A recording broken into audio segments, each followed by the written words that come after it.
Dan baik Sobat Hima TV, berikutnya kita akan masuki pada pembacaan gelombang cinta. Dan malam hari ini gelombang cinta akan dibacakan oleh Muhammad Rois dengan judul Mencari Nilai. Sebelumnya saya sapa dulu untuk Kang Rois. Assalamualaikum Kang Rois. Waalaikumsalam.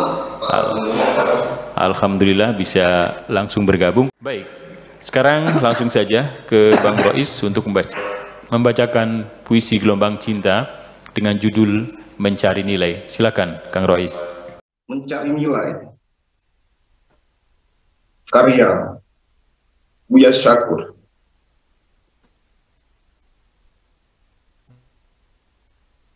Apapun yang ada di sekitarmu, wahai kekasihku, bila engkau ingin tahu berapa besar nilainya, silakan berimajinasi saja dulu, seolah engkau melihatnya untuk yang terakhir kali. Menghayal tidak sulit, bahkan sering menjadi tempat pelarian manakala mata kita sakit tercolok akibat melihat realita. Dengan mata terpejam dan tarikan nafas perlahan masuk dalam hayal, semua keinginan terkabulkan. Tidak masalah, asal jangan diyakini sebagai kenyataan. Ternyata suara lembut perlahan lebih dapat menembus hati daripada jeritan. Apabila diembuskan di dekat telinga dengan dengus napas yang membawa kehangatan. Tetapi walau bagaimanapun engkau bebas memilih. Apakah engkau akan terus melangkah mendekat untuk mengetahui watak asli seseorang, atau engkau cukupkan saja dengan menjaga jarak yang wajar supaya apapun yang engkau lihat tetap nampak indah? Untuk diriku, ketika aku ingin mencari tolok ukur moralitasmu seperti apa, caranya dengan memperhatikan bagaimana engkau mengambil sikap ketika bergaul dengan orang-orang dulu. Dalam persahabatanmu bersama mereka itu, wahai kekasihku, nanti selalu saja akan engkau jumpai sahabat yang dengan mudah berubah hanya karena mendengar informasi tentang dirimu dari orang lain. Juga akan engkau temui sahabat yang rajin menyanjung ketika berada di hadapanmu, tetapi ketika di belakangmu mencaci maki dirimu. Termasuk harus engkau perhatikan ketika dulu engkau sedang kaya, banyak teman di sekitarmu. Nanti ketika engkau jatuh miskin, berapa yang tersisa? Dalam pergaulan, selalu saja hoax, isu, humor, dan desas-desus terus berseliweran tak pernah henti. Yang pertama kali mulai memproduksi hoax pasti orang yang hatinya busuk, lalu yang menjadi distributornya orang yang berhati hasut, terakhir yang menjadi konsumen terdiri dari orang-orang dulu. Sebetulnya engkau belum pernah melakukan kesalahan apapun terhadap teman-temanmu. Hanya saja engkau sering dipersalahkan. Sebabnya, kembali kepada sikapmu yang terlalu jujur dan terbuka. Terkadang keterus teranganmu sangat berlebihan. Oleh karena itu, wahai kekasihku, alangkah baiknya bila engkau masuk kuliah fakultas hukum, ambil spesialis undang-undang, tutup mulut, lalu engkau implementasikan dengan benar. Nanti engkau akan merasakan betapa hidup ini sangat nyaman. Sebetulnya yang mereka tuntut dari dirimu sangat sederhana sekali. Buka otakmu sebelum buka mulut. Di samping itu, juga ada teman-teman yang baik, yang berkualitas, yaitu mereka sekalipun dalam keadaan sangat marah, selalu menjaga sopan santun. Mereka yang seperti itu sangat layak untuk mendapatkan penghormatan, untuk menaklukkan orang-orang yang memusuhi dirimu. Tidak efektif hanya dengan meningkatkan kualitas hidupmu, bahkan sampai ketika engkau sangat idealis sekalipun, tetap saja banyak orang yang memusuhi dirimu. Para nabi juga tetap banyak musuhnya. Yang lebih menyakitkan lagi, ada sesuatu yang terlihat indah sekali, dilihat langsung oleh matamu sendiri, lalu engkau menyetujuinya. Tetapi hatimu menolak keras, tidak dapat menerima. Ketika engkau mengalami peristiwa seperti itu, sebaiknya engkau lihat saja dengan matamu, atau engkau dengarkan saja dengan telingamu seperti biasa. Kemudian engkau tetap tersenyum saja. Tetapi engkau berpura-pura bodoh, karena tidak menjadi keharusan atas dirimu untuk mempercayai dengan sungguh-sungguh sepenuh hati. Jangan pernah merasa takut kehilangan, sebab pada saat engkau dapat membebaskan dirimu sendiri dari ketergantungan kepada siapapun, sejak itu engkau akan memulai kehidupan baru. Jangan pernah memberi kebaikan kepada orang lain melebihi batas kewajaran. Karena pohon juga ketika terlalu banyak disiram air, nantinya akan mati juga. Oleh karena itu,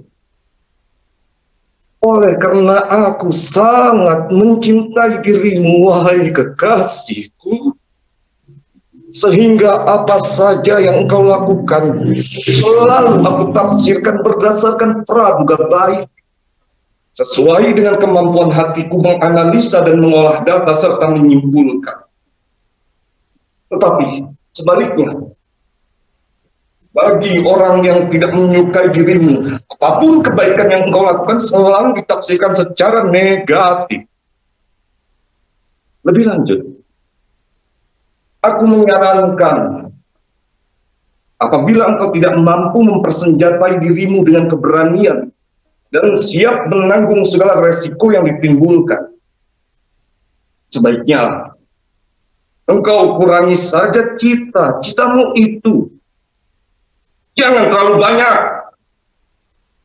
Sebelum engkau berimajinasi membangun kehidupan yang bahagia bersamaku, mulai saja dulu berimajinasi membangun kebahagiaan dirimu sendiri, supaya nanti lebih mudah merangkainya.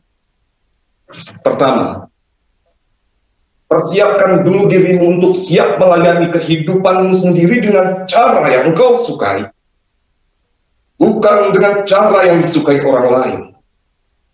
Percayalah, selagi engkau selalu ingin menyenangkan Tuhanmu, menjalani segala perintahnya, tidak menyakiti siapapun, pasti engkau merasakan kesenangan dalam menjalani kehidupan ini.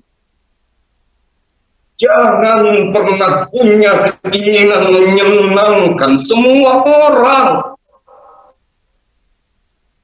Nanti dalam membangun persahabatan dengan siapapun, apabila tidak dibangun di atas fondasi yang kokoh dan kuat, niscaya waktu ketika tidak dapat dihindari akan runtuh lagi fondasi persahabatan itu. Wahai kekasihku, adalah kejujuran, kepercayaan, dan ketulusan. Selagi engkau punya kepercayaan diri untuk tidak menikmati hasil jerih payah kerja keras orang lain, sekalipun engkau sedang sangat membutuhkan, niscaya engkau akan menjadi gadis yang tersanjung. Seperti halnya seekor macan disebut raja hutan, bukan karena semata pandai meraung, tapi karena menolak untuk menikmati hasil terkaman binatang lain. Ketika aku hampir saja terjerumus dalam kubangan keputusasaan, hilang segala harapanku untuk menemukan orang yang dapat memahami diriku, untuk menemukan orang yang bersedia memikul penderitaan bersamaku, sampai akhirnya aku putuskan untuk kutumpas saja segala harapan sampai batas yang paling rendah, yaitu yang penting asal tidak mengganggu urusanku, membiarkan aku hidup sendiri, menghadapi persoalanku sendiri. Ternyata Tuhanku tidak membiarkan aku putus asa. Aku dipertemukan dengan dirimu. Pertemuan terjadi secara kebetulan dan tidak pernah aku rencanakan. Engkau datang dengan maksud pinjam uang untuk menambah modal usaha. Engkau punya tanggungan 3 orang anak yatim. Bapaknya meninggal dalam kecelakaan sebagai supir bus kontainer. Engkau mengucapkan terima kasih berulang-ulang. Dan engkau mengatakan dengan rasa bangga, ternyata zaman sekarang masih ada orang berhati berlian.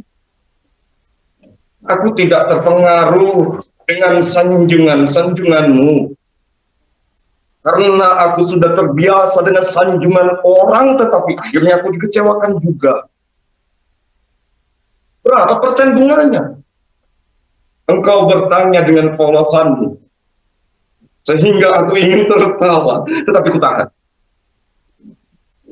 Haram bagiku menikmati hasil jerih payah orang lain. Jawab cepat. Kalau ku jelaskan yang penting laporan keuangan setiap bulan dan pelunasan hutang tepat waktu, itu saja engkau manggut-manggut setuju. Lalu engkau pergi dengan menunduk sebagai tanda hormat. Pikiranku mulai nakal.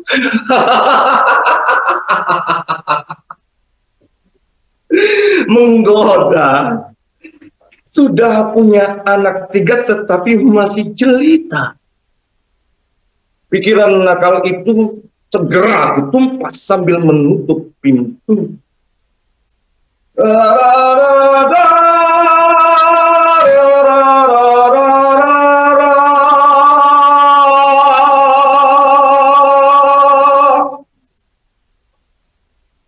Akhirnya persahabatan kita berlangsung mulus tanpa hambatan apapun. Hutang pun lunas, semua tepat waktu dan usahamu makin maju. Ku tawari tambahan modal, tetapi kau menolak. Saling menghormati dan saling memberikan perhatian mengalir seperti air, lalu mencari celah menuju daratan yang lebih rendah. Dari situ, aku mendapat pelajaran penting bahwa penghormatan dan perhatian tidak bisa dituntut, tetapi akan muncul sendirinya. Engkau sendiri yang memulai menghormati dan memperhatikan diriku. Sebalik, aku pun merespon sikapmu sehingga aku mengupayakan untuk menghormati dan memperhatikan dirimu. Sampai akhirnya anak-anakmu seperti bermanja-manja kepadaku sambil memanggilku, ayah. Padahal aku belum pernah berpikir ke arah itu. Sejak itu, aku merasakan ada sesuatu perbedaan terjadi dalam kerlingan matamu dan caramu menatap wajahku. Sepertinya ada getaran halus, sepertinya ada sesuatu harapan yang dinanti, seperti membuka pintu dan mempersilahkan aku masuk. Sampai bulu romaku meremang, segera aku alihkan perhatianku dengan mengelus-elus anak-anakmu yang lucu-lucu itu. Engkau memohon dengan sangat kepadaku supaya aku datang ke rumahmu. Ternyata rumahmu sepi. Hanya engkau sendirian. Anak-anakmu bersama neneknya. Aku merasa ramah tamahmu sangat berlebihan. Engkau berhias sempurna, semakin cantik jelita. Engkau duduk merapat sampai lenganmu menempel dengan lenganku. Terasa kelembutan menyelidak sampai ke ulu hatiku. Bau harum semerbak menusuk hidungku sampai lututku bergetar.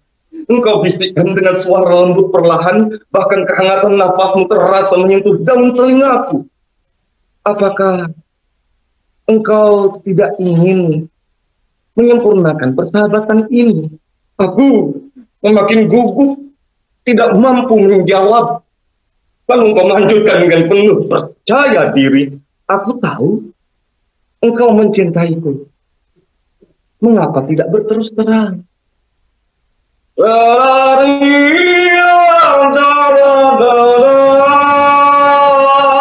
Jantungku berdebar semakin keras, membuat aku tidak berkutik.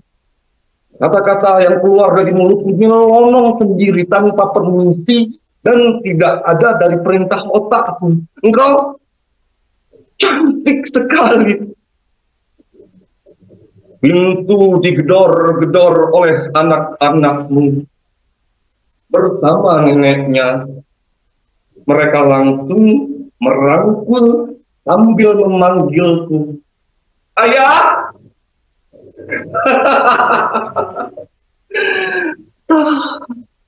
Terasa lagi mataku banjir mengalir deras. Anak-anakku sayang, mereka peluk erat-erat. Indramayu 27/12/2020, Abdul Syakur Yasin. Terima kasih. Terima kasih untuk Akang, luar biasa.